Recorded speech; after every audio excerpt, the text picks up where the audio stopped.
Colegas, boa tarde. É um prazer reencontrá-los, ainda que hoje estejamos sob forte consternação em face do acidente que vitimou 76 patrícios. Mas a vida continua e o meu propósito nesta ocasião é tratar com os senhores do incidente de desconsideração da personalidade jurídica no processo do trabalho. Como é de intuitiva percepção, o tema está imbricado, está associado umbilicalmente ao conceito de contraditório e ao conceito de justo processo.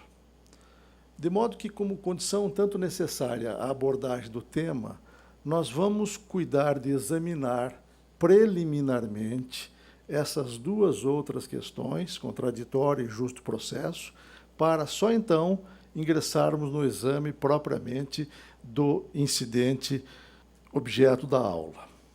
Comecemos pelo contraditório, pelo princípio do contraditório sob o Código de Processo Civil de 2015. Como vocês sabem, o Código de Processo Civil de 2015, em numerosos dispositivos, tratou do princípio do contraditório e, eu diria mais, redimensionou e ampliou sobremaneira o conceito de contraditório que até então consagrávamos no direito processual civil e do trabalho brasileiros. Basicamente, o novo Código, como se sabe, adotou o princípio do contraditório prévio, sobretudo, em especial, no que dispõe o artigo 10 do novo Código de Processo Civil, segundo o qual o juiz não pode decidir em grau algum de jurisdição com base em fundamento a respeito do qual não se tenha dado às partes oportunidade de se manifestar, ainda que se trate de matéria sobre a qual deva decidir de ofício. Segundo o Código de Processo Civil de 2015, portanto, o contraditório, o princípio do contraditório, consiste agora no direito à oportunidade, de a parte influenciar previamente o órgão jurisdicional na solução do mérito. É o direito de a parte, portanto, participar democraticamente da formação do convencimento do juiz ou do tribunal e, no caso da Justiça do Trabalho, no convencimento do juiz ou do tribunal na solução do mérito da causa. Em que se traduz este novo conceito de contraditório?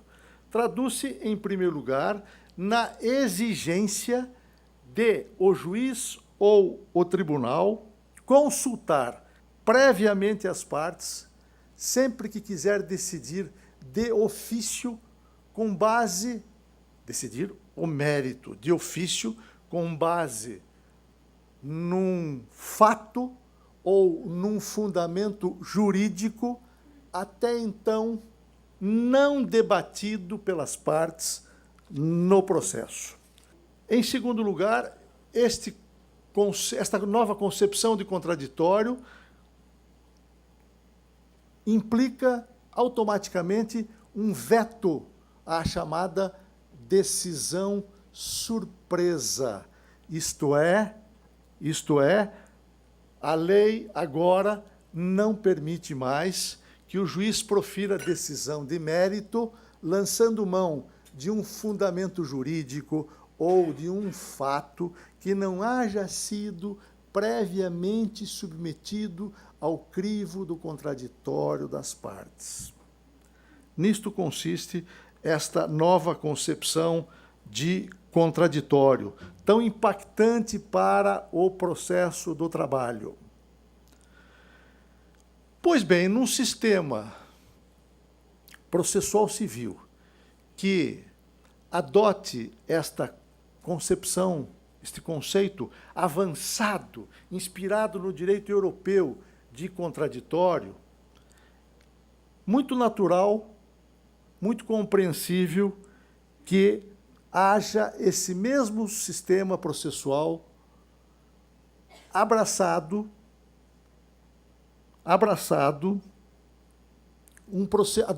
um incidente, um procedimento para o fim de promover-se a desconsideração da personalidade jurídica.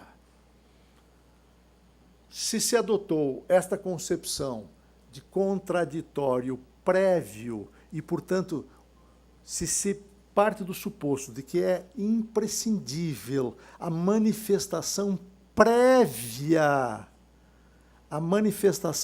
das partes e de um terceiro, que caso seja atingido pela decisão, é natural que haja sido concebido um procedimento para este fim específico. E foi o que o Código de Processo Civil cuidou de fazer. Tratou de criar, suprindo uma lacuna que até então nós nos ressentimos, criou um procedimento que contempla a observância do contraditório prévio, que contempla o respeito ao direito prévio de defesa, que contempla também o direito à produção de prova em favor de terceiro. No fundo, portanto, este incidente de que lhes falo, regulado de forma pioneira pelo Código de Processo Civil de 2015, não passa senão de um desdobramento lógico, não passa de um consectário inafastável da ideia de contraditório prévio que o próprio Código adotou. O novo Código, ao fazê-lo, partiu da premissa de que há, como todos sabemos, uma distinção entre débito e responsabilidade patrimonial. Débito e responsabilidade patrimonial. De modo que, se se quer reconhecer a responsabilidade patrimonial por débito de um terceiro que não foi parte, que não sofreu condenação, que não figura no título e, portanto, que não é devedor.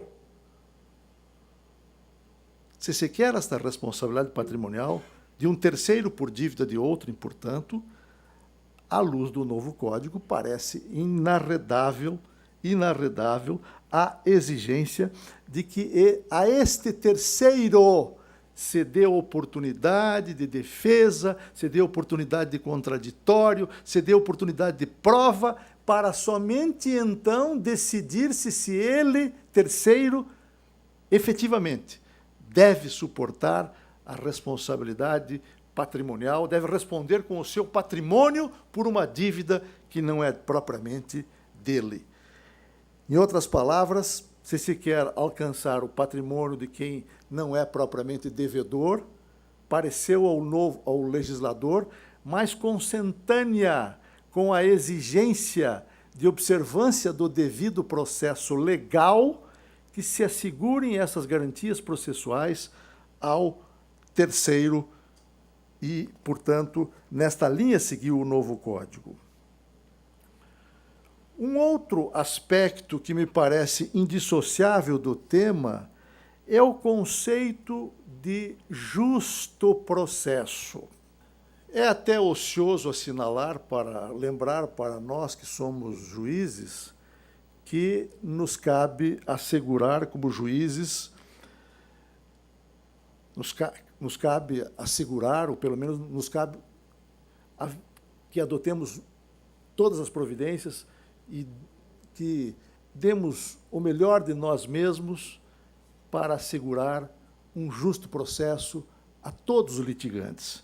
O nosso empenho deve ser sempre nesse sentido.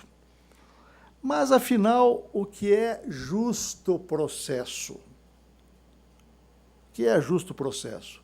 O professor Michele Tarufo, que é, sem favor, um dos principais processualistas italianos da atualidade, na linha de tantos outros mestres notáveis na ciência processual que nos legou a Itália, o professor Tarufo dizia, bem esclarece o que se deva entender por justo processo.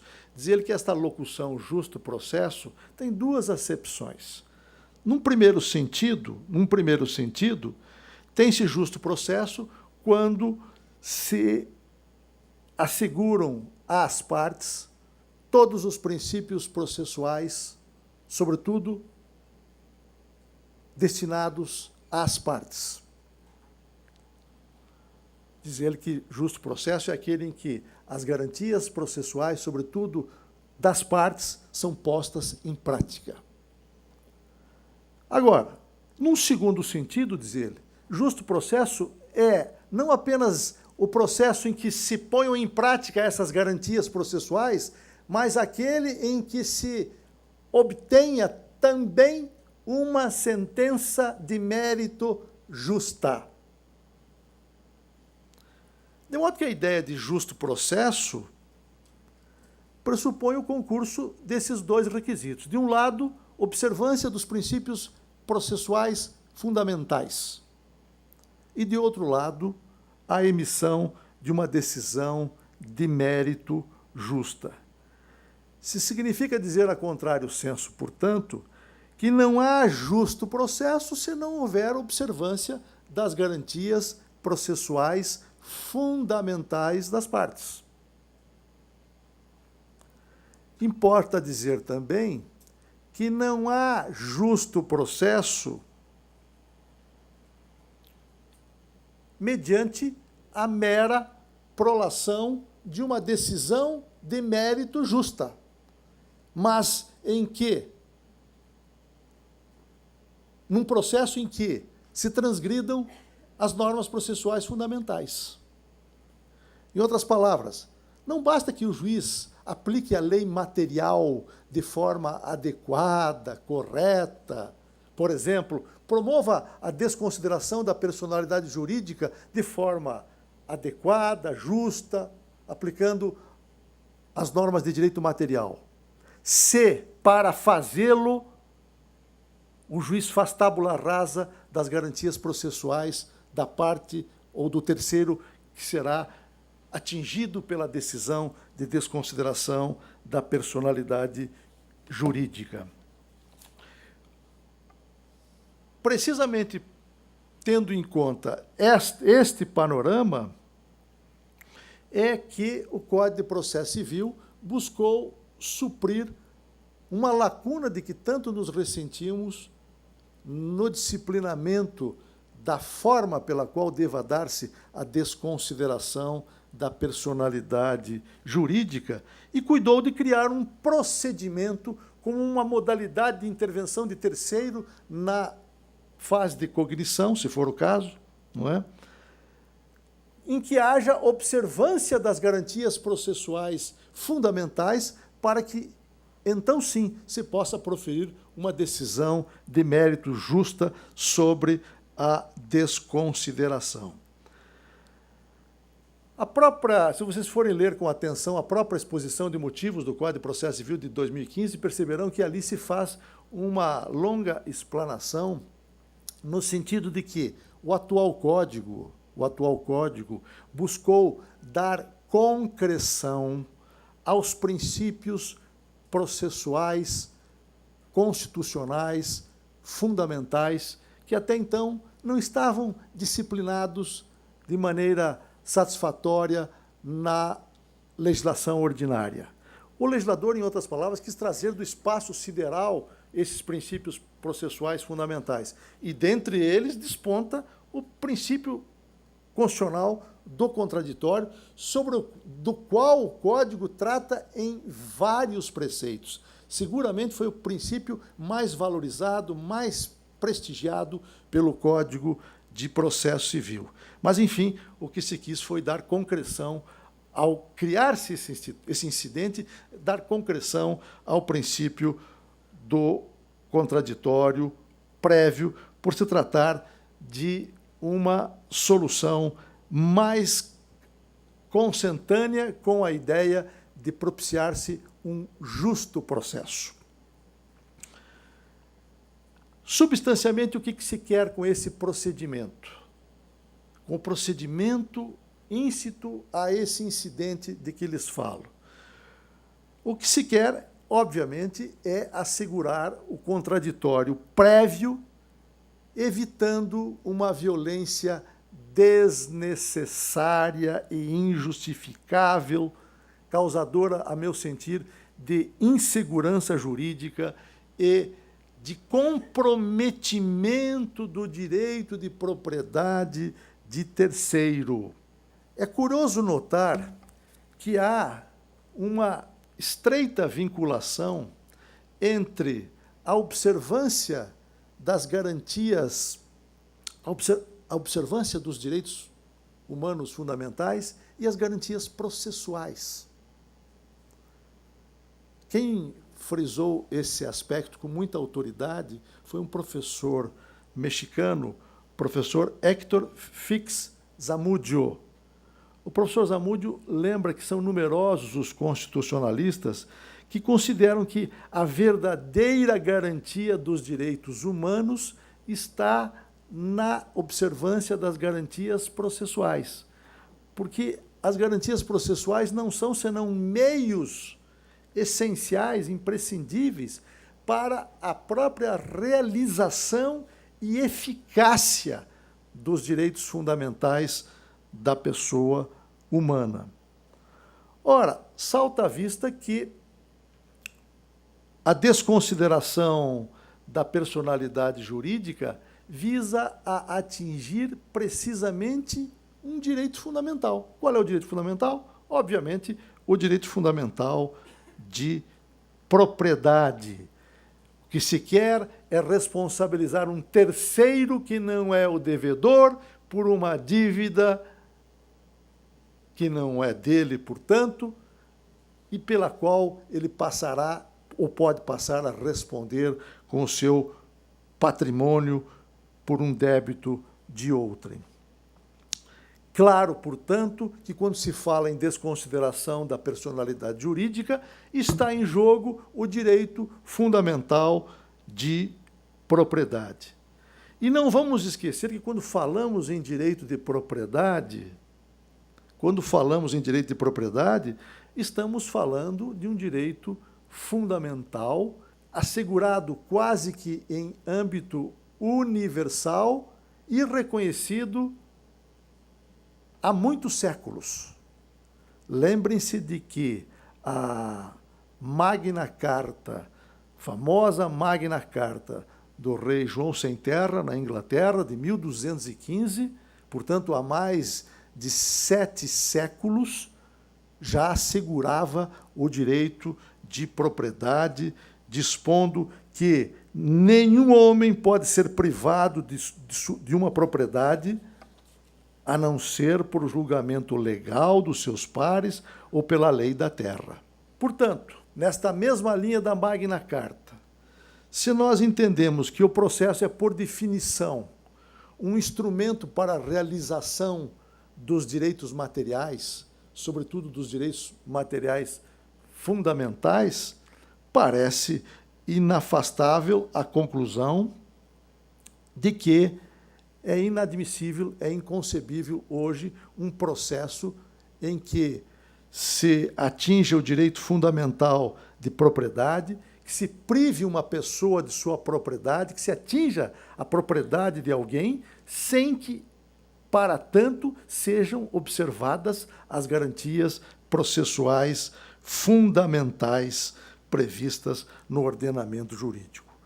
Pois bem, traço estas considerações introdutórias apenas para fazê-los ver que foi sob esta, digamos assim, sob essa perspectiva principiológica que o Código de Processo Civil de 2015 cuidou de disciplinar, criar e disciplinar este novo incidente de forma pioneira em nosso país e em muitos países, prevendo não só o incidente de desconsideração da personalidade jurídica, para desconsideração da personalidade jurídica direta, isto é, nos casos em que se busca responsabilizar um sócio por dívida da empresa societária, da pessoa jurídica, mas regulando também, de forma pioneira, o incidente de desconsideração da personalidade jurídica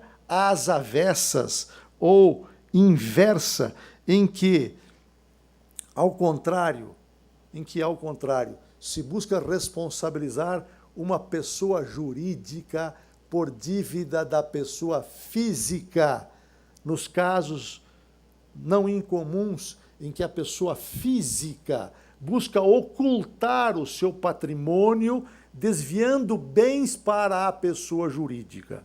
Então, quando se fala nesse incidente, é preciso ter presente que esse incidente cuida dos dois tipos de desconsideração da personalidade jurídica, a direta e a desconsideração inversa ou as avessas. Diga-se de passagem, esta última, embora incomum no processo de trabalho, não é inconcebível no processo de trabalho, bastando ter presente os numerosos casos de dívidas contraídas por empregador, pessoa física, que eventualmente pode transferir os seus bens de forma maliciosa para a pessoa jurídica no afã de desvencilhar-se dessa responsabilidade. E qual é o panorama da desconsideração? Qual era o panorama da desconsideração da personalidade jurídica antes de sobrevir o Código de Processo Civil de 2015? Como vocês já devem ter lido e já devem ter conhecimento, portanto, segundo os participantes das comissões que elaboraram o anteprojeto do novo Código, a Justiça do Trabalho foi a causa do surgimento desse incidente. E por quê? Qual foi o cenário com que o legislador se defrontou, em particular e de modo generalizado, na Justiça do Trabalho, em caso de desconsideração da personalidade jurídica, até sobrevir o Código de Processo Civil de 2015? O que se observou, em geral,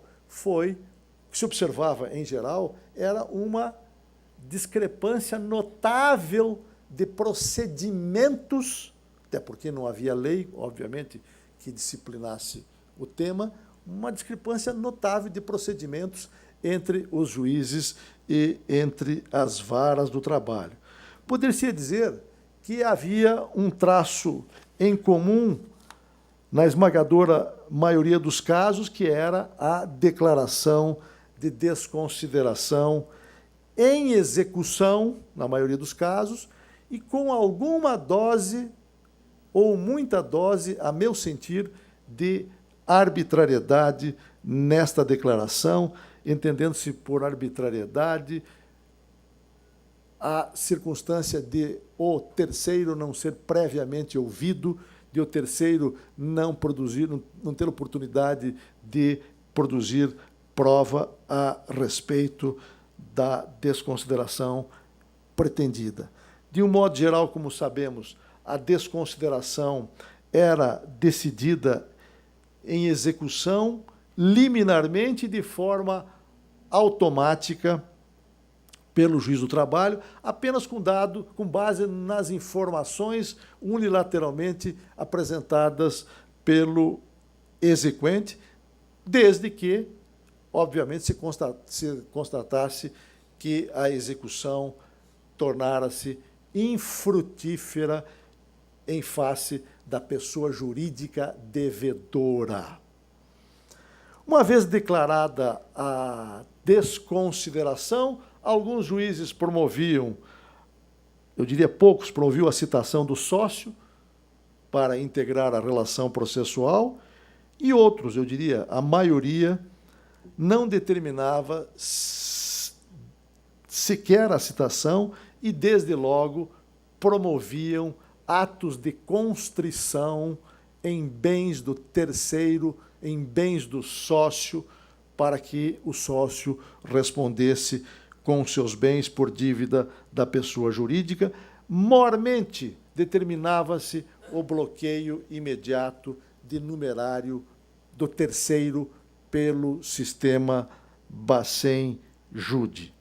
Ou seja, de forma bem clara e resumida, até sobrevir o Código de 2015, repentinamente, um terceiro, sem ser ouvido, digamos, o sócio de uma pessoa, uma empresa societária, o sócio passava a ser executado e passava a responder com os seus bens particulares, inclusive mediante o bloqueio de dinheiro, de numerário, pelo sistema Bacen-Jude, repito, sem que sequer fosse ouvido a respeito. Eu sempre entendi que esse bloqueio direto de numerário do terceiro, após essa desconsideração, essa declaração de desconsideração da personalidade jurídica, decidida assim de forma liminar, sempre entendi que isso representava, e a meu juízo representa, com todo respeito, representa uma violência inominável em relação ao terceiro. Mormente porque atinge de forma gravíssima o direito de propriedade do terceiro, que no mínimo de imediato fica com o numerário indisponibilizado, sem que o terceiro, para tanto, seja ouvido, sem que se saiba se é ou não é o caso de responsabilizar-se efetivamente o terceiro. No exercício da vida profissional, eu sempre me perguntei, levando em conta casos que tais, o seguinte: qual de nós gostaria de receber o mesmo tratamento que alguns juízes davam ao terceiro para responder por dívida da pessoa jurídica? Eu sempre entendi que no exercício da vida, no exercício da magistratura, no exercício da função jurisdicional, devemos todos sempre ter presente uma lição básica do cristianismo, que também é do budismo. Não faça aos outros o que você não quer que seja feito para você mesmo. E eu duvido que muitos desses colegas que adotavam esta diretriz de atropelar direitos fundamentais processuais do terceiro para alcançar a desconsideração, eu duvido que eles, se fossem pessoalmente atingidos, que gostassem de que essa solução, que gostariam que essa mesma solução lhes fosse aplicada. Em outras palavras, na tarefa de julgar é preciso, antes de tudo e mais nada, colocar-se no lugar do outro, porque muitas vezes, quando nós fazemos essa abstração, nós passamos a ter em conta com maior sensibilidade a repercussão, o impacto das nossas decisões e talvez possamos refluir de certas posturas nem sempre adequadas. Por outro lado, esse atropelo das garantias processuais constitucionais basilares frequentemente levava, e leva, se for o caso, a muitas situações de clamorosa injustiça, eu diria. Leva o juiz, por exemplo, há muitas situações concebíveis, mas leva o juiz, por exemplo, a ignorar, entre outros aspectos, que há distintas categorias de sócio.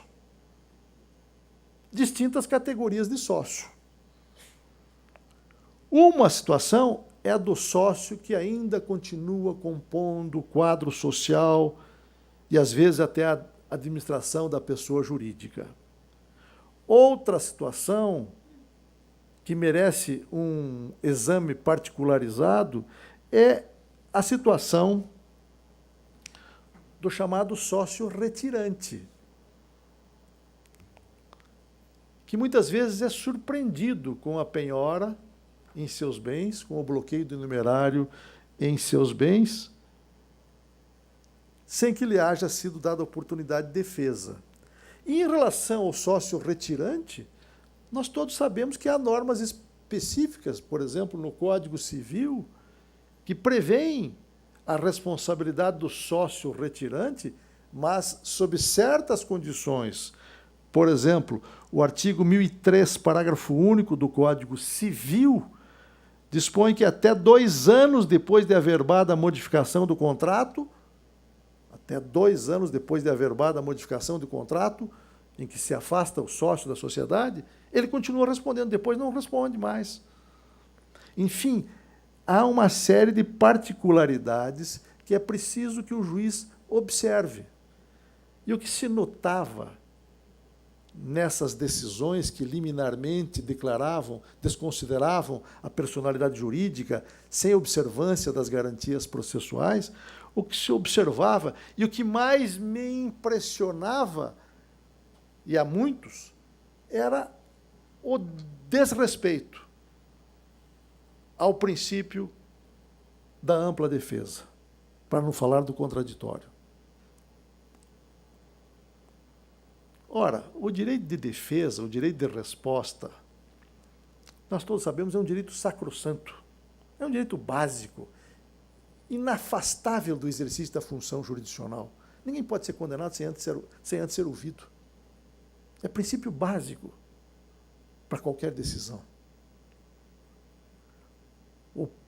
O imortal Padre Antônio Vieira, naqueles seus célebres discursos, no século XVI, já dizia que o direito de resposta é um direito tão sagrado que até mesmo os penhascos duros, dizia ele, têm resposta para os ventos, porque eles têm ecos para os ventos. De modo que não se pode fazer tábula rasa do direito de defesa, desses direitos processuais fundamentais. Mas quando eu falo em atropelo de garantias processuais fundamentais, eu não tenho em vista meramente esta situação ou as múltiplas situações dos sócios de pessoas jurídicas. Há situações tão ou mais dramáticas do que esta para este fim, como, por exemplo, as situações comuníssimas que envolvem bem de família. Bem de família. Muitas vezes há a penhora de bem imóvel de família sem se resguardar sequer a meação do cônjuge do sócio. E depois, na execução trabalhista, segue-se um recurso de revista para o Tribunal Superior do Trabalho, da decisão proferida em agravo de petição, de admissibilidade dificílima, porque só é admissível o recurso de revista em execução, vocês sabem, por violação direta de norma constitucional. Direta. Não pode ser reflexa. Ou seja, não raro, os tribunais regionais, quando decidem agravo de petição, dão a última palavra. Quase sempre dão a última palavra. Porque dificilmente há conhecimento do recurso de revista. E o que nós temos nos defrontado? Com que nós temos nos defrontado? Com situações dramáticas aqui no TST envolvendo bem de família. Eu vou narrar brevemente um caso que me ocorreu há poucos meses, para vocês terem a dimensão do que eu acabo de expor. Há poucos meses, porque eu era relator de um processo na turma, um agravo de instrumento, em recurso de revista, resumindo, uma senhora veio ao meu gabinete e deixou uma carta manuscrita, que tenho aqui em mãos, em que ela sumariamente diz o seguinte: Doutor ministro Dallazem, vim de São José dos Campos, viagem de 16 horas, para fazer-lhe um pedido. Minha casa foi para o leilão em 2007, 2008, 2009. Em 2009, o meu próprio advogado arrematou a minha casa. Só que no primeiro leilão, ele já pediu um novo leilão, etc. Aí conta a história do advogado. Conta a história do advogado. Doutor, a vida inteira eu trabalhei.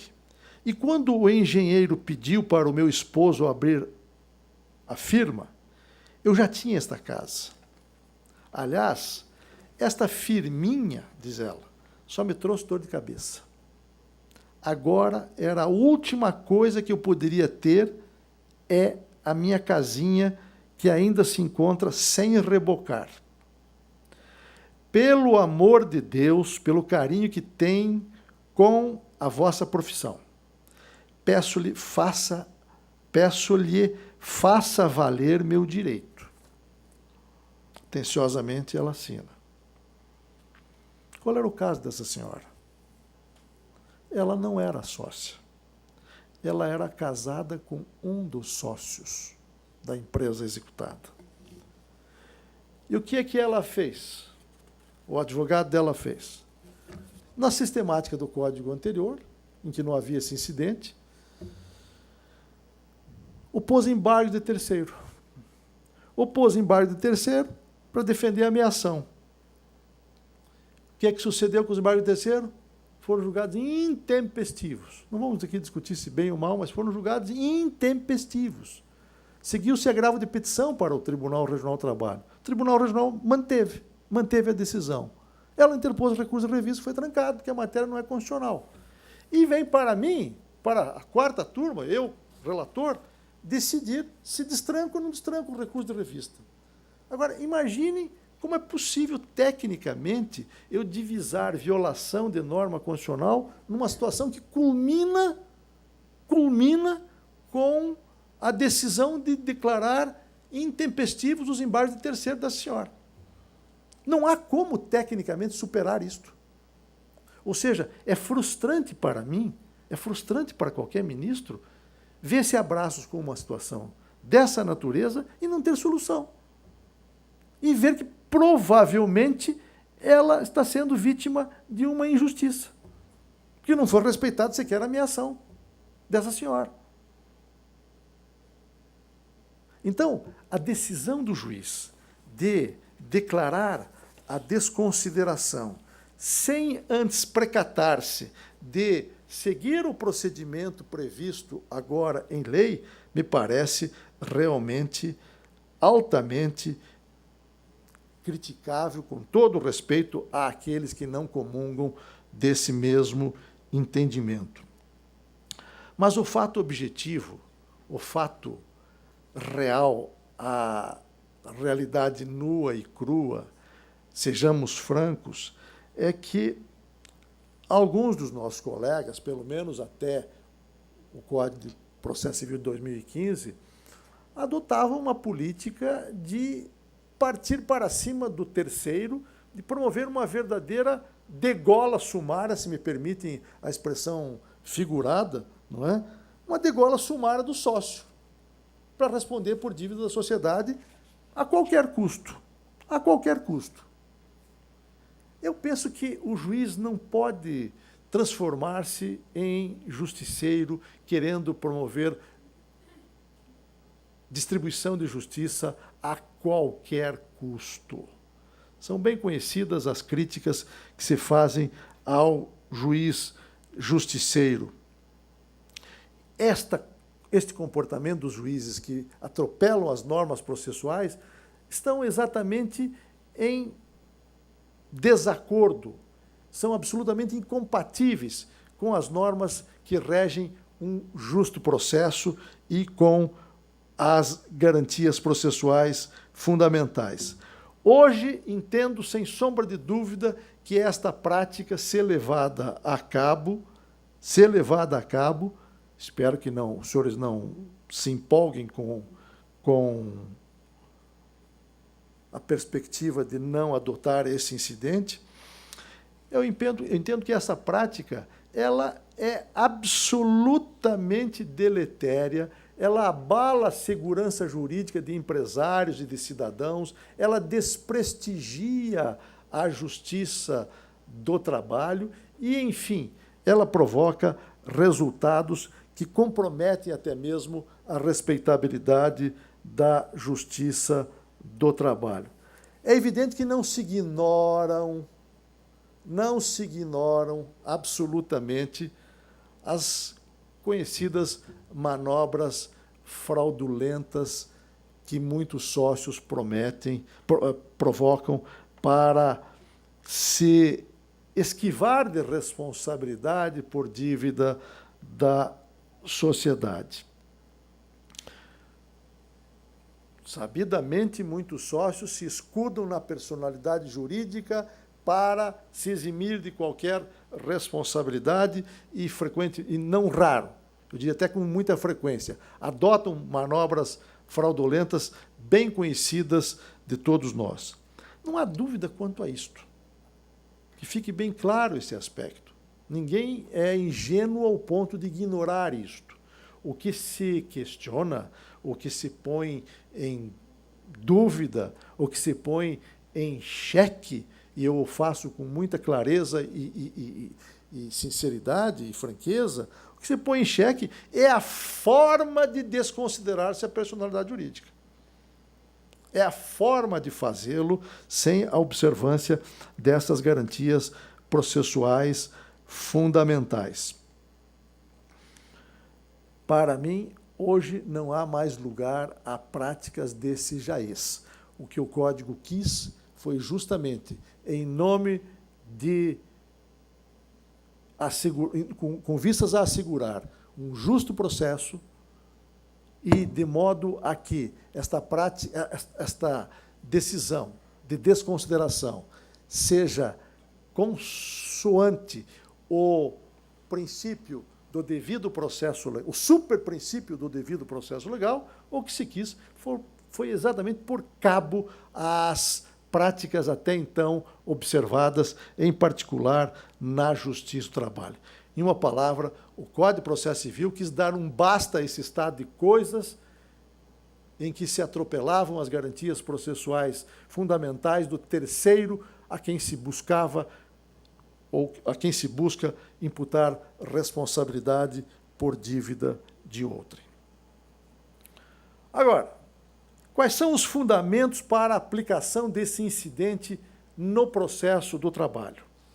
A recente Instrução Normativa 39, de 2016, como os senhores sabem, reputou aplicável esse incidente no processo do trabalho, ainda que haja feito algumas adaptações necessárias, sobretudo em relação à iniciativa do incidente e em relação ao sistema recursal trabalhista. E a decisão de aplicar esse incidente no processo de trabalho, de considerar compatível com o processo de trabalho, foi tomada de forma consensual no âmbito do Tribunal Superior do Trabalho. E por que foi consensual? Por quê? Em primeiro lugar, porque não se pode ignorar que a desconsideração da personalidade jurídica constitui uma sanção. E por que uma sanção? Sanção porque o pressuposto material da desconsideração da personalidade jurídica, sobretudo se aplicar o artigo 50 do Código Civil, é exatamente o abuso na utilização da personalidade jurídica. No fundo, nós estamos falando da prática de um ato ilícito.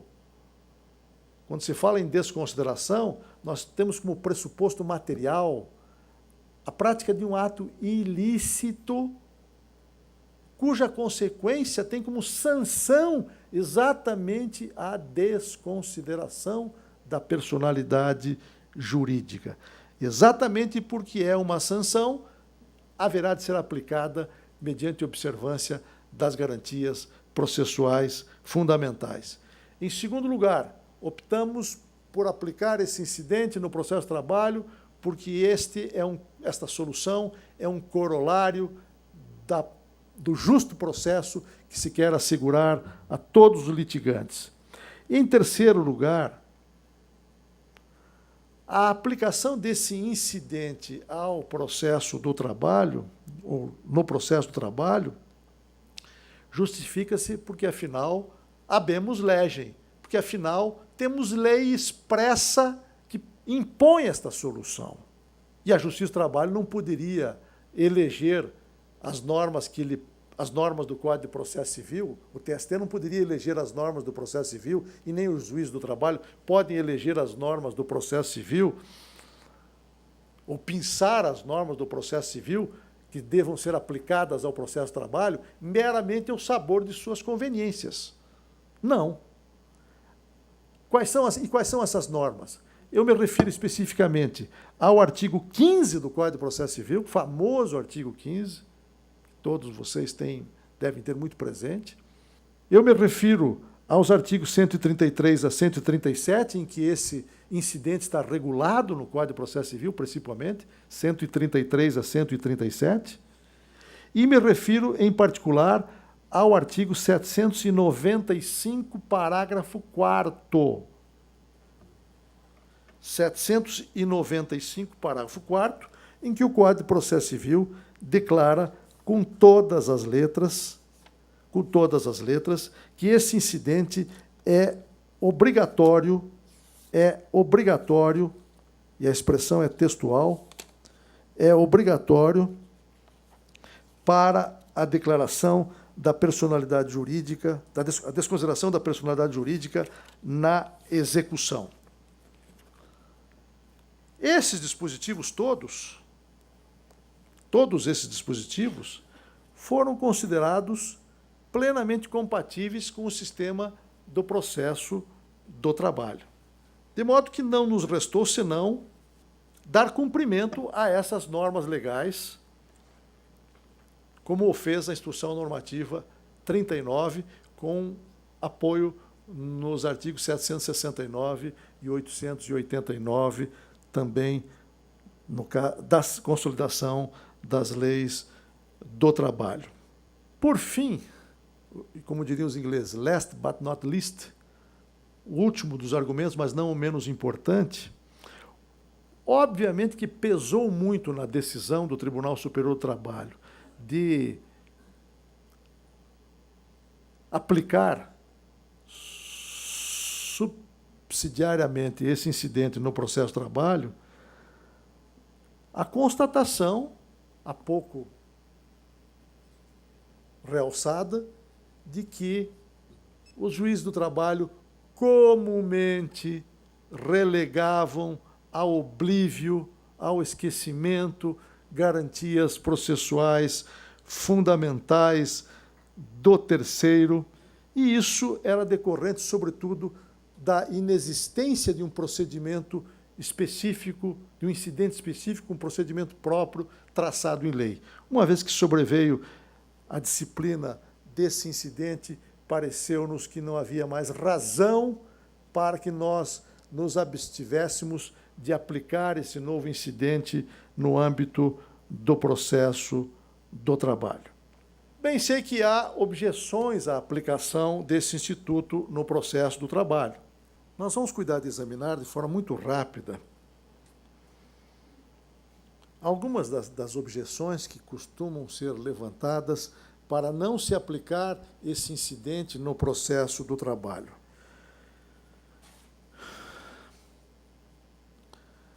Em primeiro lugar, argumenta-se com a legitimidade ativa para suscitar esse incidente. Objeta-se que o incidente foi previsto no Código de Processo Civil,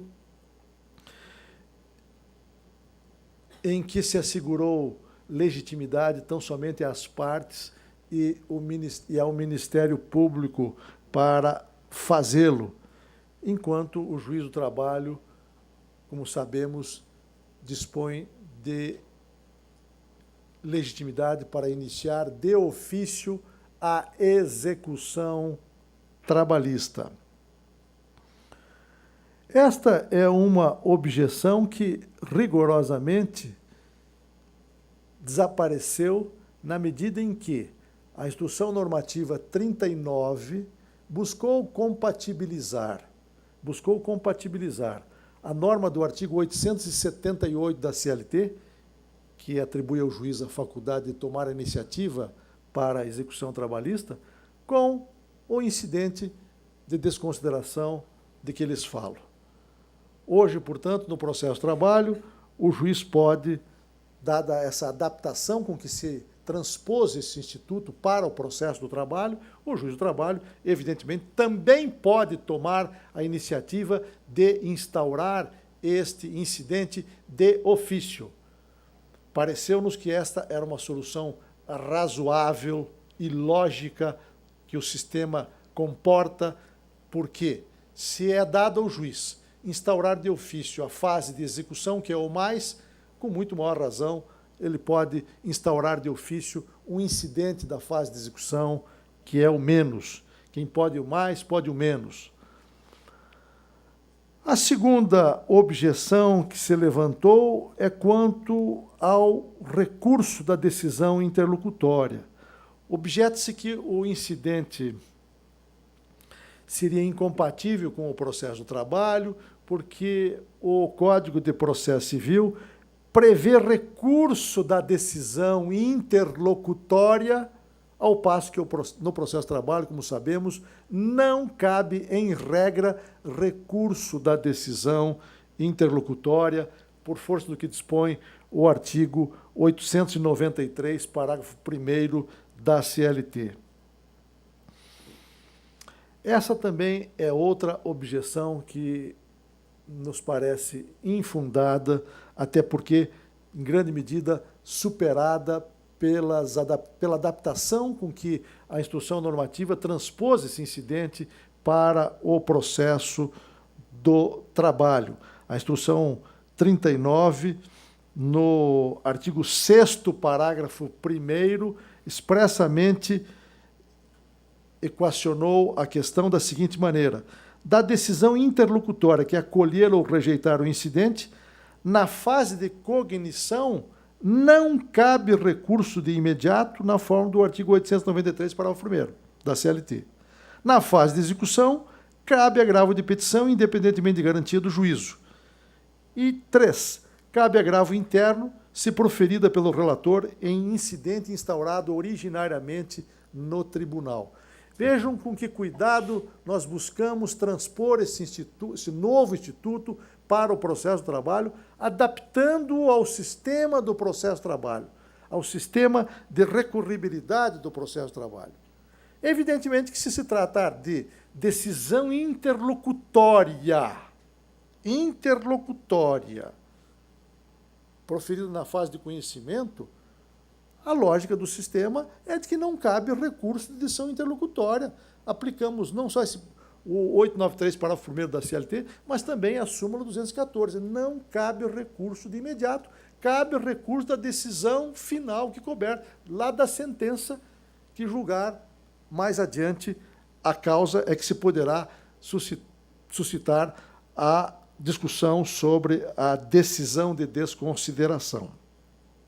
Agora, na fase de execução, nós não poderíamos adotar essa mesma solução, pela razão óbvia de que o procedimento na fase de execução, os atos que são praticados no procedimento na fase de execução, não comportam, por óbvio, uma sentença final de que a parte pudesse, ao final, interpor recurso e, então, impugnar a decisão interlocutória anterior, a respeito da qual não se operara a preclusão. Por isso é que, em relação à decisão interlocutória proferida na fase de execução, diferentemente, concebeu-se a recorribilidade imediata. E, da mesma forma, no caso de recurso de decisão proferida pelo relator no tribunal, porque, nesse último caso, a previsão expressa do Código de Processo Civil, no artigo 1932, inciso 6º, 932, inciso 6º, dispositivo este, plenamente compatível com o processo de trabalho a nosso juízo. E, de resto, o princípio da irrecorribilidade em separado nunca foi absoluto no processo de trabalho. Nós sabemos que a súmula 214 comporta várias exceções para efeito de permitir recurso, excepcionalmente, de decisão interlocutória. A terceira objeção com que se acena para obstar ou para impedir a aplicação desse incidente no processo do trabalho é a da observância de contraditório diferido na Justiça do Trabalho até sobrevir o Código de Processo Civil de 2015. O que se argumenta é que esse incidente seria incompatível com o processo do trabalho,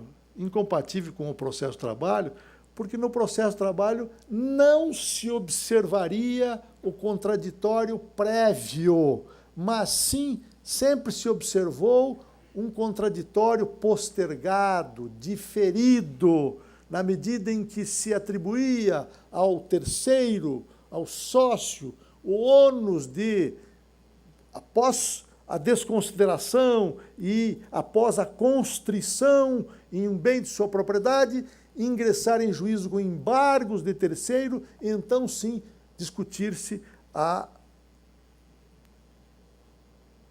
legalidade da decisão tomada ao desconsiderar-se a personalidade jurídica.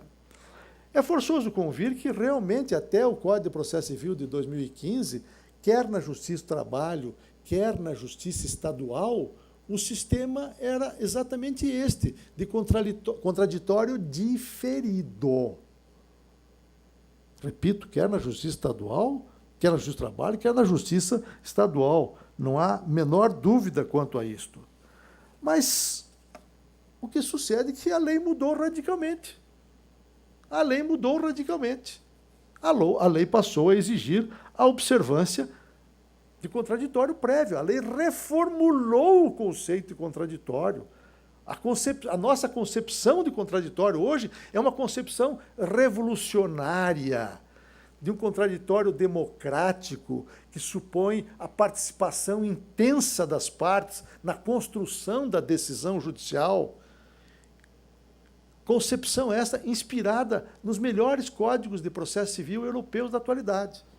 Portugal, Itália, Alemanha, Áustria, entre outros países, consagram essa ideia de contraditório, que obsta a decisão surpresa. Então, se a lei mudou, evidentemente que nós temos que aplicar a lei. Nós não podemos ficar atrelados a uma solução que estava vinculada a uma realidade que não há mais. Primeiro, que não havia procedimento disciplinado anteriormente.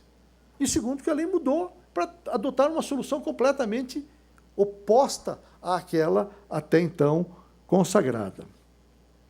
É bem verdade que antes havia a explicação, eu não vou dizer a justificativa, mas a explicação de que não havia procedimento traçado em lei para orientar o juiz quanto à forma de declarar a desconsideração da personalidade jurídica. Uma vez que agora há, parece-me que, em última análise, no fundo, a questão está em se cumprir ou em não se cumprir a lei. Cumprir ou não cumprir a lei. E me parece que, quando estiver em jogo esta questão, no fundo, a resposta é mais ou menos óbvia, não é? Não preciso ir mais longe, basta lembrar a lição imortal de Rui Barbosa de Oliveira. Rui Barbosa dizia que, com a lei, pela lei, porque fora da lei não há solução. E dentro da lei, porque fora da lei não há solução. Fora da lei é o subjetivismo. Muito perigoso, muito temerário. Se nós vivemos num Estado democrático de direito, parece-me que a solução é a de observância estrita da lei. Mas há uma quarta objeção que considero uma das mais sérias relativamente à aplicação desse incidente no processo de trabalho. O outro fundamento invocado para recusar a aplicação desse incidente no processo de trabalho tem sido o de que a observância desse incidente implica delongas, implica demora, implica procrastinação. E o ideal seria, primeiro desconsiderar a personalidade jurídica, promover o ato de constrição, primeiro promover o ato de constrição em bens da pessoa jurídica, da pessoa física, do sócio. E depois, então sim, promover a desconsideração da personalidade jurídica, se for o caso. E o que se argumenta é que essas delongas são prejudiciais, porque nesse interregno, se não se promover desde logo um ato de constrição em bens do sócio, essa demora, esta dilação entre a instauração do incidente e a desconsideração, isso permitiria, segundo esta tese, permitiria ao sócio dilapidar o seu patrimônio, promover a transferência de seus bens a terceiros e, em face disso, não se lograria alcançar efetividade à execução trabalhista, porque no momento em que se pretender a prática de um ato de constrição em bens do sócio, esse bem já não mais estaria no patrimônio do sócio. Enfim, o que se alega é que a solução de observar estritamente o procedimento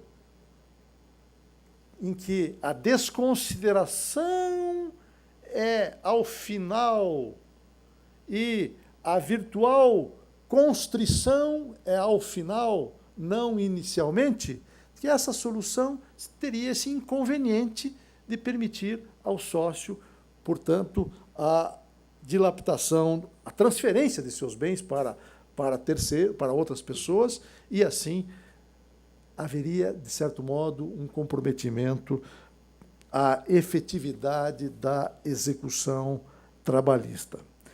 Esta crítica, a meu sentir, não procede. Não procede por duas razões primaciais. A primeira delas,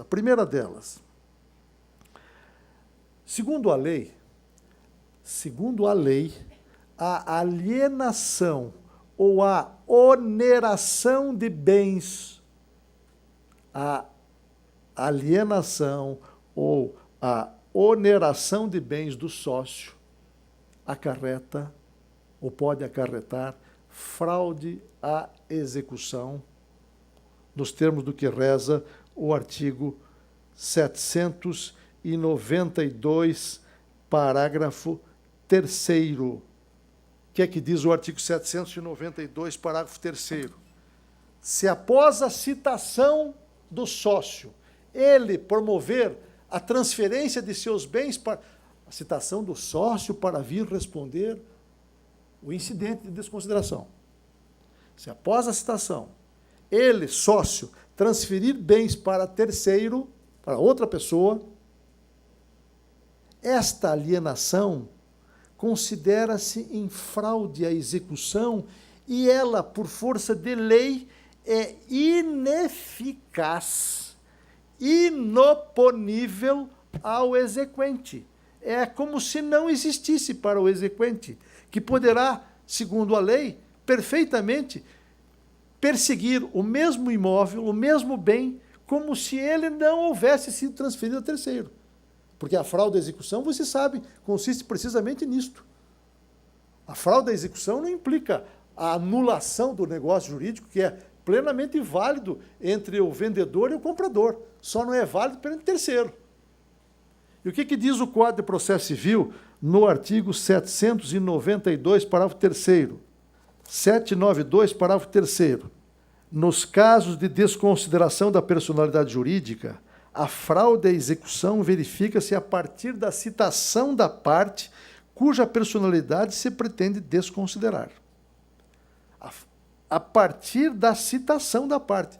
Significa dizer, portanto, que se houver a alienação do bem após o sócio haver sido citado para responder o incidente, esta alienação simplesmente pode ser ignorada pelo reclamante, pelo exequente, porque ele pode perfeitamente, em nome de quem quer que esteja este bem, em favor de quem quer que haja sido feita a venda, este reclamante, esse exequente, pode promover a penhora sobre esse bem, como se não tivesse havido a venda.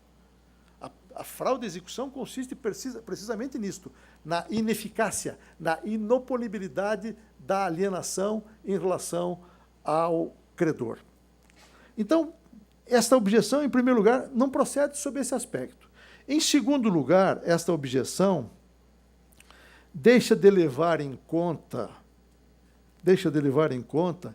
que são cabíveis, na pendência do incidente de desconsideração da personalidade jurídica, são cabíveis as tutelas provisórias de urgência previstas no Código de Processo Civil, nos artigos 294 e seguintes, e, notadamente, se aplica ao processo de trabalho o artigo 301 do Código de Processo Civil, segundo o qual a tutela de urgência de natureza cautelar pode ser efetivada mediante arresto e qualquer outra medida idônea para a asseguração do direito, diz a lei. Estas normas que regem as tutelas provisórias de urgência, inclusive o arresto, como vimos, estas normas foram consideradas plenamente aplicáveis ao processo do trabalho pela Instrução Normativa número 39, artigo 6º, parágrafo 2º, em que se reconheceu expressamente ao juiz do trabalho a possibilidade de, aspas, concessão de tutela de urgência de natureza cautelar, de que trata o artigo 301 do Código de Processo Civil, ou seja, com possibilidade de concessão de arresto. Assim, por exemplo, diante de elementos que, quando nós estamos falando de arresto, nós estamos falando de medida cautelar. Medida cautelar, como sempre, pressupõe fumus boni iuris e periculum in mora. Se o juiz do trabalho se convencer de que há plausibilidade jurídica na pretensão de desconsideração, e se convencer também de que há um risco de a desconsideração cair no vazio, porque, por exemplo, a essas alturas, o sócio já terá transferido os bens para uma outra pessoa física ou jurídica, o juiz pode perfeitamente, diz a lei, conceder arresto em bens do sócio e poderá fazê-lo liminarmente, ou seja, no início do incidente de desconsideração, de tal forma que juiz, poderá deferir o arresto e, ao mesmo tempo, determinar que sejam arrestados os bens e, ao mesmo tempo, seja citado o terceiro, o sócio, para vir responder ao incidente. Ou então, ele pode optar pela solução inversa. Pode perfeitamente adotar a solução inversa, ou seja, ele pode, ao mesmo tempo, arrestar e desconsiderar a personalidade jurídica. De qualquer maneira, uma vez efetivado o arresto,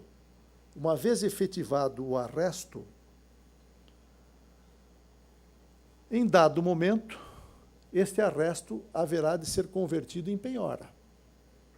O arresto, evidentemente, é uma medida de apreensão cautelar, provisória de bens, a fim de resguardar o êxito da futura execução. Em dado momento, é preciso converter o arresto em penhora. E esta providência de conversão do arresto em penhora é uma providência que mais adiante poderá ser tomada caso efetivamente haja a desconsideração da personalidade jurídica. Observem que esta mesma solução já se adota há muito tempo em relação propriamente ao executado. Em relação propriamente ao executado. Se vocês lerem o Código de Processo Civil de 73, no artigo 653, e se vocês lerem o atual Código, no artigo 830 e parágrafos, verão que lá está dito com todas as letras. Caso o executado não seja encontrado,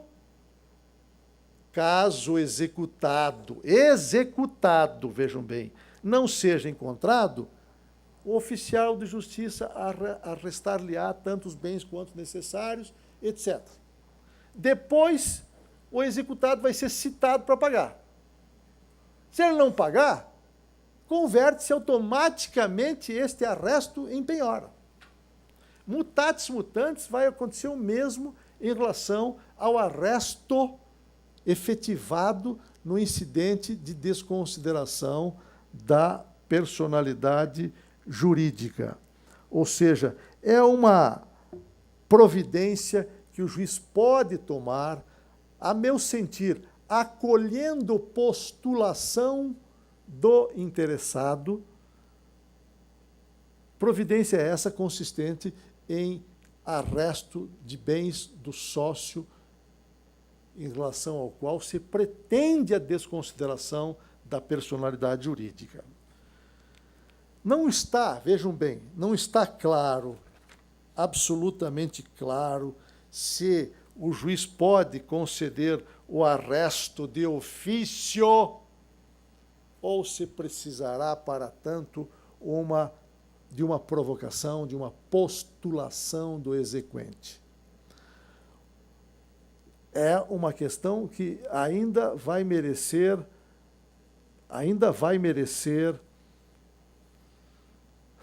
um posicionamento da jurisprudência. Se seguir à risca o que reza a lei, não há dúvida. Diz o Código de Processo Civil, no artigo 299, que a tutela provisória de urgência será requerida ao juízo da causa. Será requerida ao juízo da causa. E, portanto, se nós aplicarmos esta norma na sua plenitude no processo de trabalho, o arresto pressuporá a postulação e o atendimento dos requisitos de toda cautelar para que ele seja concedido.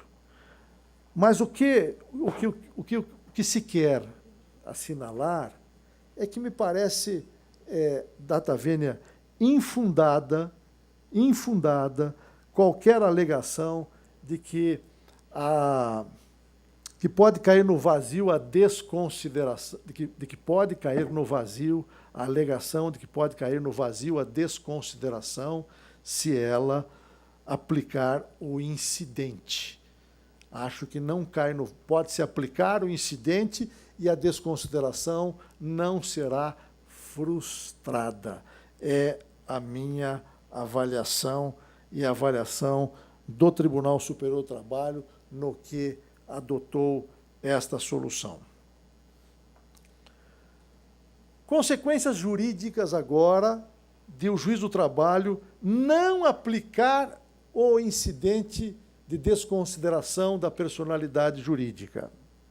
É preciso escoimar de qualquer dúvida que a Instrução Normativa 39 não tem caráter disciplinar algum de modo que o descumprimento da Instrução Normativa 39, a Instrução Normativa 39 tem um caráter meramente de orientação, de balizamento aos operadores na Justiça do Trabalho, advogados, juízes, enfim, assessores, sobre o que pensa o Tribunal Superior do Trabalho acerca da aplicação do novo Código de Processo Civil no processo de trabalho. Ela não tem caráter vinculante e obrigatório, que fique isso bem claro. E por isso mesmo, o descumprimento em si da instrução não é passível de gerar sanção disciplinar. Esse é o primeiro ponto. Daí não se segue que, obviamente, não derivem consequências jurídico-processuais graves, seríssimas, eu diria, da inobservância do incidente em apreço para efeito de desconsideração da personalidade jurídica na Justiça do Trabalho. E quais são essas consequências? Vamos tentar examinar muito brevemente as múltiplas situações concebíveis. Na fase de conhecimento, se a desconsideração consumar-se sem a observância do incidente, vale dizer, se o juiz do trabalho resolver discordar de mim, de tudo que eu acabei de expor aqui, não, eu penso de maneira diferente, não vou seguir o incidente, vou seguir a minha própria cabeça, a minha própria convicção, por isso e por mais aquilo. Se ele não acatar o incidente e proferir decisão decisão interlocutória, repito, sem observância do incidente, e, portanto, uma decisão anterior à sentença, na minha avaliação, o juiz do trabalho, essa não é uma posição que o tribunal tenha tomado ainda, é a minha avaliação. Na minha avaliação, o juiz do trabalho sujeita-se a uma correição parcial cabível na Corregedoria Regional ou na Corregedoria Geral da Justiça do Trabalho, não para imposição de sanção, que fique isso bem claro. Não. Mas tão somente, quando nós estamos falando de correição parcial, que no fundo é um recurso disfarçado, mas tão somente para o corregedor sanar o que me parece uma subversão procedimental evidente. Você sabe que o artigo 709 da CLT, inciso 2, 709, inciso 2, prevê a correição parcial junto às corregedorias, sempre que houver subversão procedimental, ou seja, uma inversão tumultuária na prática dos atos processuais. E desde que não caiba recurso de imediato.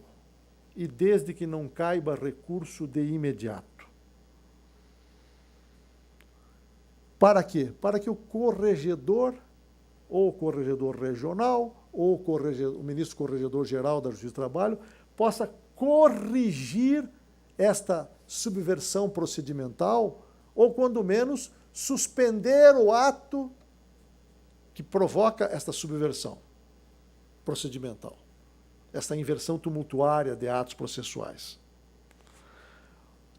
Neste caso, parece-me indiscutível que há uma subversão procedimental no que o juiz não segue o procedimento previsto em lei que é aplicável ao processo de trabalho.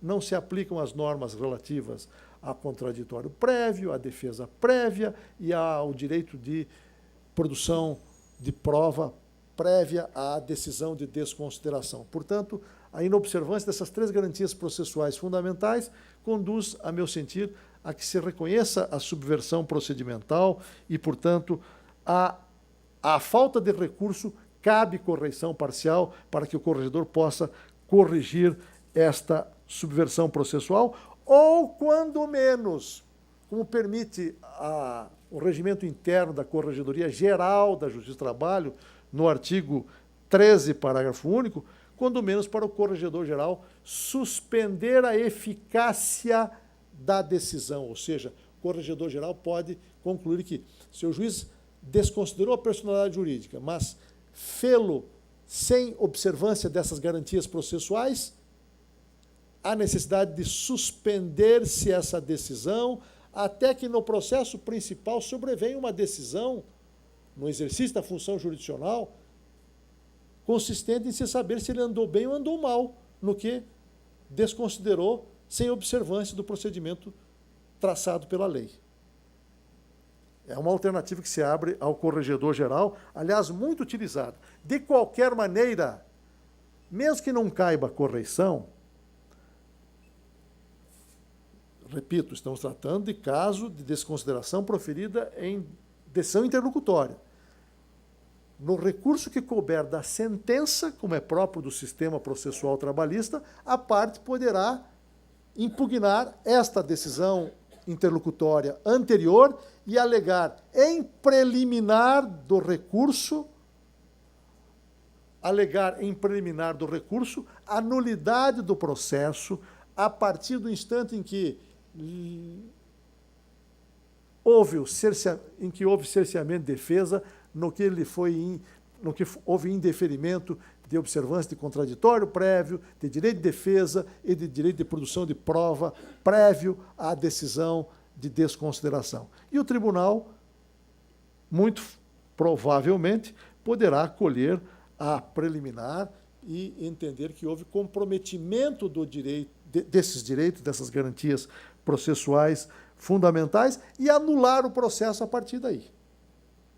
Uma vez que o Tribunal Superior do Trabalho já sinalizou que pensa exatamente assim, é de intuitiva percepção que é muito provável que, no mínimo, haja o acolhimento dessa preliminar, se alegada em recurso esta preliminar e inobservado o procedimento.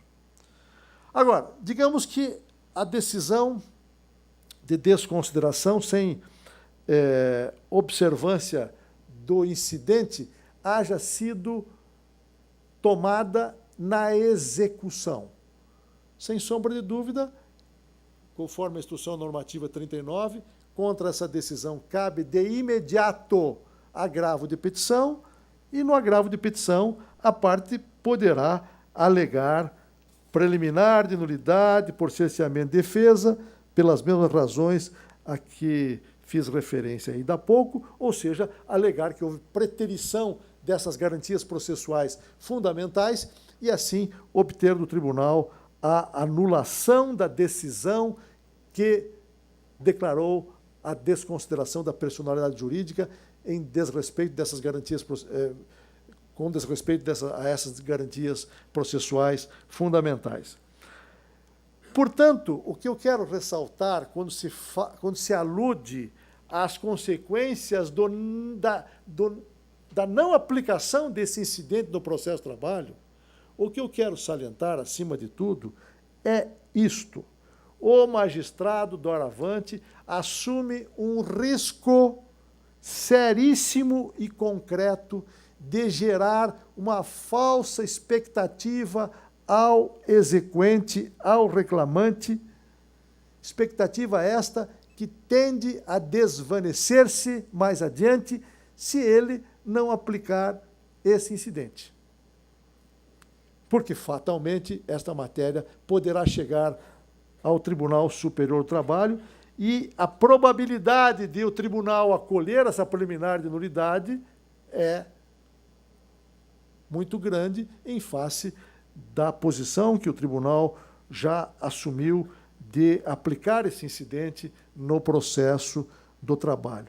Significa dizer, em outras palavras, que, doravante, não aplicar o incidente no processo do trabalho, na minha modesta avaliação, significa provocar mais prejuízo, mais demora, mais ilusão ao exequente do que propriamente favorecê-lo com uma decisão que, aparentemente de forma rápida, iria propiciar a satisfação do seu crédito, do crédito trabalhista de natureza alimentar. Não recomendo, portanto, por razões óbvias, que vocês se abstenham de aplicar este incidente no processo do trabalho. Pressupostos materiais para a desconsideração da personalidade jurídica. Naturalmente, é uma questão muito mais de direito material, saber se pode haver ou não pode haver desconsideração da personalidade jurídica e em que casos poderá haver a desconsideração. É claro que o procedimento desse incidente culmina com uma decisão sobre a desconsideração e, neste momento, o juiz haverá de examinar, afinal de contas, o fato gerador, se está presente um fato gerador da desconsideração da personalidade jurídica previsto em lei. Em outras palavras, se estão presentes os requisitos necessários previstos na legislação material para efeito de desconsideração. É disso que se trata. Trata-se, portanto, do exame da questão agora sob o prisma do direito material. Do direito material. O Código de Processo Civil, como não poderia deixar de ser, no artigo 133, parágrafo 1º, dispõe que o pedido de desconsideração da personalidade jurídica observará os pressupostos previstos em lei. Claro que, conforme estejam ou não estejam atendidos os pressupostos da lei material, o juiz desconsiderará ou não desconsiderará a personalidade jurídica, examinando caso a caso. Mas antes de passar em revista rapidamente estes pressupostos materiais, é preciso ter presente que a teoria da desconsideração da personalidade jurídica, como vocês já sabem, ela originou-se no sistema da common law, mais precisamente na jurisprudência dos Estados Unidos da América e da Inglaterra. E originou-se precisamente levando em conta o quê? Porque se concebeu a teoria da desconsideração da personalidade jurídica. Concebeu-se a teoria da desconsideração da personalidade jurídica exatamente para impedir que, em nome da pessoa jurídica, ou melhor, que a pessoa jurídica seja utilizada com sucesso para atos considerados antijurídicos ou imorais. O que se quis com a teoria da desconsideração da personalidade jurídica foi exatamente obstar esse desvirtuamento na utilização da personalidade jurídica como forma de lesar terceiros, de fraudar o direito de terceiros em razão da utilização abusiva da personalidade jurídica. Pois bem, no direito brasileiro, no direito positivo brasileiro, há vários diplomas legais mediante os quais se concebe a possibilidade de levantar-se o véu da personalidade jurídica, como é a expressão mais usual na jurisprudência. Existem várias leis que tratam de explicitar quais são os requisitos necessários para a desconsideração da personalidade jurídica. Em outras palavras, leis que dispõem sobre os casos em que é possível, em que é admissível a desconsideração da personalidade jurídica, exatamente para se obstar à utilização abusiva da personalidade jurídica em detrimento de credores. A doutrina tradicional costuma classificar essas leis, que são várias, em teoria maior, em teoria menor, conforme o maior ou o menor rigor para a previsto em lei, naturalmente, para a desconsideração da personalidade jurídica. A chamada teoria maior está positivada no artigo 50 do Código Civil Brasileiro. E o artigo 50 do Código Civil expressamente dá como pressuposto, dispõe o seguinte: em caso de abuso da personalidade jurídica, caracterizado pelo desvio de finalidade ou pela confusão patrimonial, pode o juiz decidir, a requerimento da parte do Ministério Público, quando lhe couber intervir no processo, que os efeitos de certas e determinadas relações de obrigações sejam estendidos aos bens particulares dos administradores ou sócios da pessoa jurídica. Veja que o pressuposto da teoria maior é o seguinte: somente haverá desconsideração da personalidade jurídica à luz do Código Civil se houver abuso de direito caracterizado objetivamente ou pelo desvio de finalidade na prática de atos ou pela confusão patrimonial. Esses são os pressupostos objetivos e únicos para a desconsideração da personalidade jurídica à luz do Código Civil, que constitui a chamada teoria maior. E a teoria menor? A teoria menor, por sua vez, foi positivada, sobretudo, no Código de Defesa do Consumidor, artigo 28 e parágrafos. O artigo 28, como vocês sabem, tem uma norma bastante elástica e bastante vasta para efeito de desconsideração da personalidade jurídica. Diz a lei, reza a lei: o juiz poderá desconsiderar a personalidade jurídica da sociedade quando, em detrimento do consumidor, houver abuso de direito, excesso de poder, infração da lei, fato ou ato ilícito ou violação dos estatutos ou contrato social. A desconsideração também será efetivada quando houver falência, estado de insolvência, encerramento ou inatividade da pessoa jurídica provocada por má administração. E o parágrafo 5º, também, esse parágrafo 5º é muito importante, também poderá ser desconsiderada a pessoa jurídica sempre que sua personalidade for, de alguma forma, obstáculo ao ressarcimento de prejuízos causados aos consumidores. Vejam que, por força dessas normas que constituem a chamada teoria menor, vale dizer, à luz do Código de Defesa do Consumidor, os pressupostos materiais para a desconsideração são, evidentemente, muito menos rigorosos, muito menos restritos que os do Código Civil. Basta dizer que a insolvência, por exemplo, por si só, é um fator que pode ser determinante da desconsideração da personalidade jurídica à luz do Código de Defesa do Consumidor. Ou, diz a lei, qualquer obstáculo à satisfação do credor.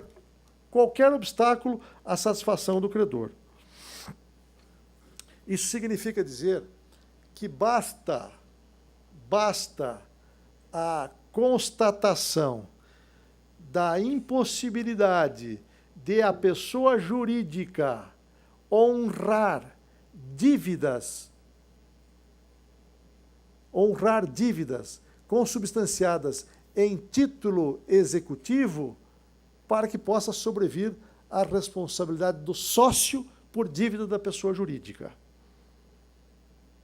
Em outras palavras, o não atendimento, a não satisfação de dívida reconhecida em título executivo pela pessoa jurídica é o bastante para gerar a possibilidade de desconsideração da personalidade jurídica e de sobrevir à responsabilidade do sócio por dívida da pessoa jurídica.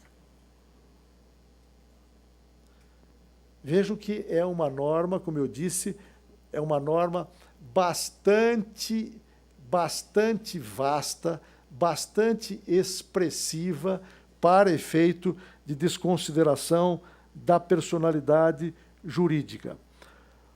O que a jurisprudência do Superior Tribunal de Justiça tem entendido a propósito? Tem entendido, por exemplo, que por aplicação do Código de Defesa do Consumidor,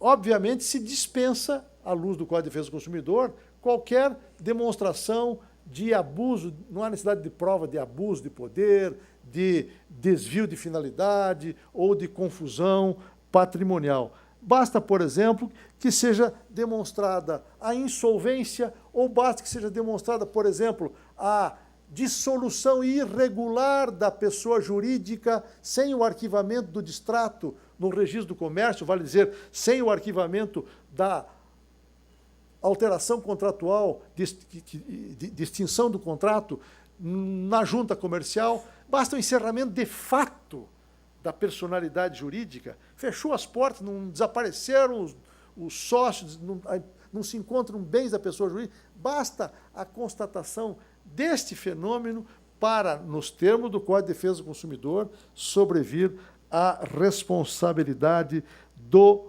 sócio. Em uma palavra, a mera dissolução irregular, por exemplo, da pessoa jurídica, sem baixa na junta do contrato na junta comercial, é o bastante para sobrevir à responsabilidade civil do sócio por dívida da sociedade. Pois não. Ministro, como fica a análise da responsabilidade do sócio na fase de conhecimento? Pois esse argumento de obstáculo à satisfação do crédito, nós aplicávamos na fase de execução. Na fase de conhecimento, até então, o que se via era um julgamento de uma preliminar de falta de interesse e se jogava para o processo de execução. Não, evidentemente que este permissivo legal tem os olhos fitos na execução trabalhista. É claro que só se vai constatar esse fenômeno na execução. Somente se a execução for infrutífera, frustrada e junto à pessoa jurídica devedora, é que se poderá constatar esta hipótese, poderá sobrevir esta hipótese do parágrafo 5º do artigo 28. Remanescem as demais hipóteses. Todas as demais hipóteses de extinção da pessoa jurídica, como o exemplo que eu acabei de mencionar, de dissolução irregular da pessoa jurídica, de falência, de insolvência, de prática de atos contrários à lei ou ao estatuto, como diz a lei, todas essas são hipóteses concebíveis na fase de conhecimento. Agora, na fase de execução, de fato, é indispensável que essa hipótese a que o senhor fez referência só é concebível na execução pela sua própria natureza. Ministro, agora, perdoe-me. Aproveitando o ensejo da pergunta do colega, eu gostaria de formular um questionamento.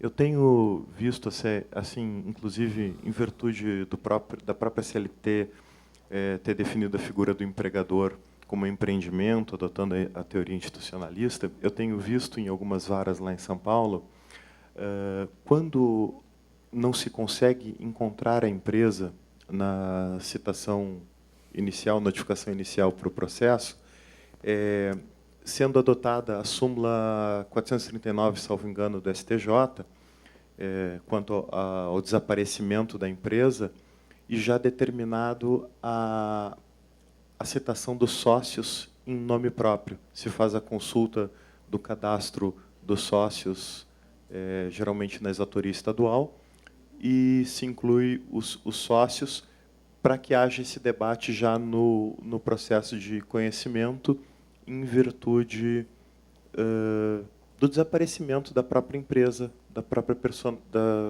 da pessoa jurídica. O que o senhor acha? O senhor acha que isso é passível de ser sustentado? Qual é a sua visão? Bem, quando nós falamos em pressupostos materiais para a desconsideração, nós precisamos ter presente, antes de mais nada, sobre de que fundamento legal nós estamos cogitando para efeito de desconsideração. Porque o Superior Tribunal de Justiça tem jurisprudência num sentido ou no outro, conforme aplique o Código Civil ou o Código de Defesa do Consumidor. Por exemplo, nesses casos de insolvência, por exemplo, com base na teoria maior, não é possível declarar-se a desconsideração da personalidade jurídica, uma vez que o Código Civil cogita tão somente de desvio de finalidade, de confusão patrimonial. Não é? Então, se esse for o fundamento, é evidente que não se pode declarar a responsabilidade. Agora, se o fundamento for, como me parece ser o caso da sua questão, o Código de Defesa do Consumidor, as hipóteses ali contempladas são tão vastas, são tão amplas de reconhecimento da responsabilidade, que não há a menor dúvida que isso pode ensejar a declaração de desconsideração com base no caput do artigo 28 do Código de Defesa do Consumidor, ainda na fase de conhecimento. Obrigado. Mas, como eu dizia,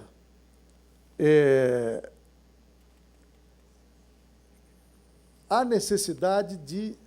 a previsão de vários diplomas legais para efeito de desconsideração. Agora, entre o Código Civil e o Código de Defesa do Consumidor, parece não haver dúvida alguma sobre qual deva ser a norma preferencialmente aplicável no processo do trabalho. Inequivocamente, é o Código de Defesa do Consumidor, sem prejuízo de o Código Civil também ser aplicável. Mas, os senhores indagarão, por que isto? Claro que, do ponto de vista estritamente jurídico, aplicando-se o artigo 8º, parágrafo único da CLT, vamos recordar que o direito comum é fonte subsidiária do direito do trabalho.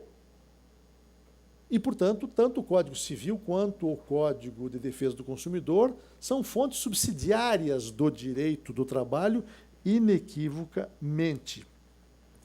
Mas não se pode perder de vista, no entanto, que o Código de Defesa do Consumidor, sem sombra de dúvida, é um diploma legal que guarda muito maior identidade e afinidade com a CLT do que o próprio Código, do que o Código Civil nesta matéria. Por quê? Porque, evidentemente, tanto o Código de Defesa do Consumidor, não esqueçam que o artigo 8º, parágrafo único da CLT, ao tratar dessa aplicação subsidiária, naturalmente, cogita expressamente de normas compatíveis com o direito do trabalho. E o que eu quero dizer é que a compatibilidade do Código de Defesa do Consumidor é muito maior com a CLT nesta matéria do que o Código Civil. Por quê? Evidentemente, porque tanto o Código de Defesa do Consumidor quanto a CLT regulam relações jurídicas marcadas pela desigualdade. Salta à vista esse aspecto. CLT, uma relação de desigualdade, evidentemente, do empregado economicamente hipossuficiente em face do empregador. E o Código de Defesa do Consumidor, uma relação de desigualdade do consumidor frente ao fornecedor. Não há dúvida quanto a isso. E o Código de Defesa do Consumidor, a exemplo da CLT, os dois diplomas legais tratam de disciplinar de forma mais favorecida as pessoas que se acham em situação de maior vulnerabilidade nessas relações jurídicas desiguais. Portanto, é óbvia a maior compatibilidade do Código de Defesa do Consumidor com o direito do trabalho, com o processo do trabalho. Daí porque entendo que as normas do Código de Defesa do Consumidor melhor se ajustam ao direito do trabalho e, portanto, ao processo do trabalho, se integram melhor no espírito da legislação do trabalho para efeito de fundamentar-se a desconsideração nesta legislação material. Entendo, portanto, que o Código de Defesa do Consumidor pode e deve continuar sendo, como foi até aqui, a fonte preferencial, o pressuposto material preferencial para a desconsideração da personalidade jurídica. Para finalizar, algumas palavras muito breves sobre o procedimento para efeito de desconsideração da personalidade jurídica. Você sabe que no Código de Processo Civil, o incidente, a instauração do incidente, pressupõe sempre postulação do interessado, ou pedido da parte, ou do Ministério Público. Essa é a solução ortodoxa do CPC, que não prevê a desconsideração de ofício. No processo de trabalho, nós já vimos, diferentemente, dá-se a possibilidade, reconhece a Instrução Normativa 39, a legitimidade para o juiz do trabalho declarar a desconsideração de ofício, como está assentado no artigo 6º. Muito bem. Seja por provocação, seja por iniciativa do juiz, o certo é que a primeira providência do juiz ao instaurar esse incidente é a emissão de um despacho. Em qualquer caso, entendo que o juiz não pode abster-se de emitir um despacho em que deverá examinar as múltiplas questões que envolvem esta matéria. Se houver postulação de instauração do incidente, aparentemente a lei sugere que a postulação se traduziria uma espécie de direito processual de natureza potestativa da parte, ao dispor que o incidente será instaurado a pedido do Ministério Público da parte, etc. Mas, na verdade, me parece que, muito mais do que dispõe o texto literal da lei, o que a lei quis dizer é o seguinte, que o incidente será submetido, a postulação de instauração do incidente será submetida, como todo ato postulatório, a um juízo de admissibilidade e a um juízo de mérito. Ou seja, antes de mais nada, se o juiz entender que é incabível o incidente, pode e deve, ao meu sentir, indeferir a postulação em face de inadequação.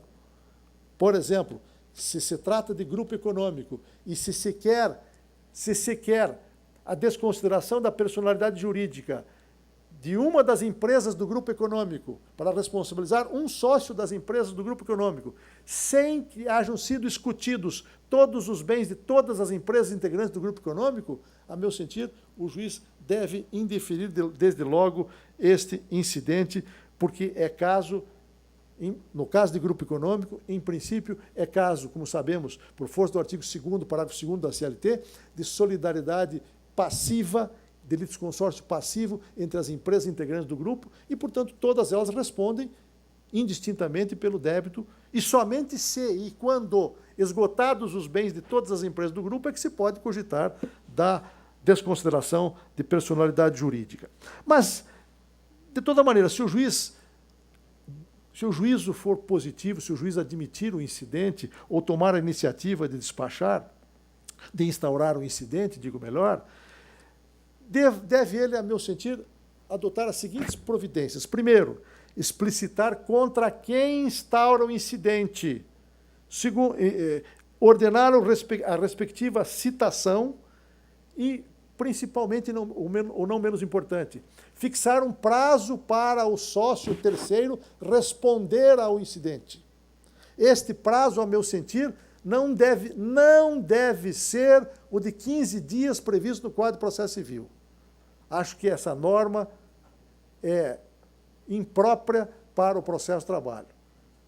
Imprópria. Não faz sentido que no processo, que o prazo de preparação para a defesa no processo do trabalho, como sabemos, decorrente do artigo 841 da CLT, seja de 5 dias e que o prazo para a preparação defesa no incidente fosse de 15 dias.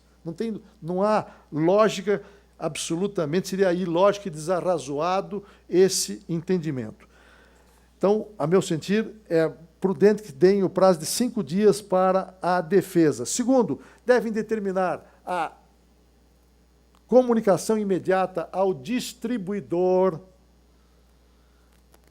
para as devidas anotações sumamente importantes que se destinam a dar publicidade ao incidente, que foi instaurado o incidente, publicidade essa importantíssima para resguardar terceiros de boa-fé, que não sabem o que sucede no processo.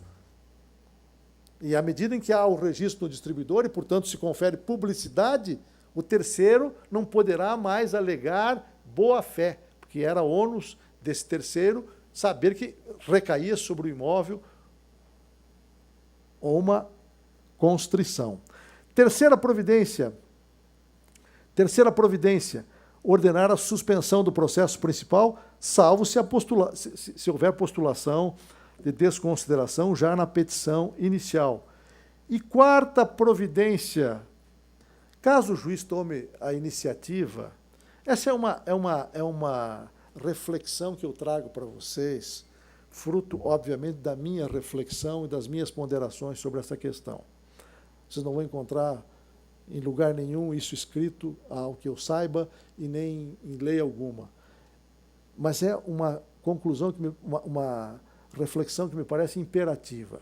Eu entendo que se coube ao juiz tomar a iniciativa desse incidente, deverá ele indicar no despacho, de forma sucinta e inconclusiva, o fundamento jurídico, vale mais precisamente, o pressuposto material de que ele, juiz, cogita para levantar o véu da pessoa jurídica.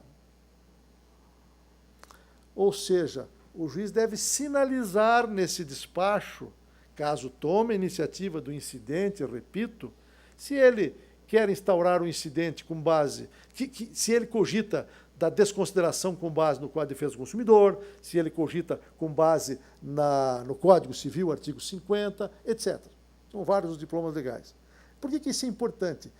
Raciocinem comigo. Tem sentido assegurar-se contraditório prévio, direito de defesa, se o sócio não sabe, afinal, sob que fundamento pretende-se reconhecer a responsabilidade patrimonial dele, sócio, por dívida da pessoa jurídica? E parece que isso é inarredável. Nós que adotamos essa solução de propiciar ao juiz essa iniciativa, porque se a hipótese for de postulação, os senhores sabem que o autor do requerimento de desconsideração tem o ônus de especificar o pressuposto material. Mas, já que nós adaptamos o incidente para o processo de trabalho e permitimos que o juiz tome a iniciativa, nós temos que levar às últimas consequências isso, de maneira a permitir o exercício do direito de defesa, o exercício de contraditório. O que significa isso? Se eu fosse juiz, infelizmente não sou mais juiz. Quisera eu, muitas vezes, ser juiz como os senhores, em primeiro grau, que são realmente quem distribui justiça na ponta e tem os olhos fitos permanentemente nos litigantes e podem captar melhor, com maior sensibilidade, eu diria, as dificuldades e as ruínas e os inúmeros problemas com que nós nos defrontamos. Mas se eu fosse juiz, eu daria um despacho mais ou menos assim. O caso, aparentemente, sugere que haveria responsabilidade patrimonial do sócio, senhor fulano de tal, por dívida da sociedade tal, em face da incidência virtual do artigo 28, parágrafo 5º do Código de Defesa do Consumidor, decorrente do não pagamento de dívida consubstanciada em título, etc. Ou seja, sinalizando exatamente o fundamento jurídico com que eu quero me apoiar para depois, se for o caso, recair a responsabilidade patrimonial do sócio por dívida da sociedade.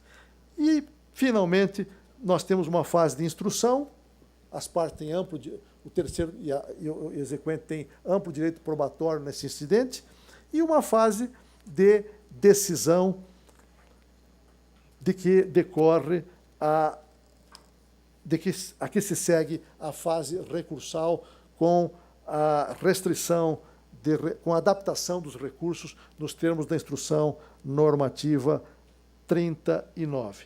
Em suma, entendo que esse incidente, em conclusão, esse incidente deve ser aplicado no processo de trabalho, entendo que a observância, o acatamento prévio das garantias, que a aplicação desse incidente é importantíssima como forma de acatamento prévio das garantias processuais fundamentais dos litigantes e constitui esse incidente, a meu sentir, um avanço civilizatório, uma forma muito mais evoluída e civilizada de alcançar-se, de impor-se responsabilidade patrimonial a terceiro que não é propriamente o devedor.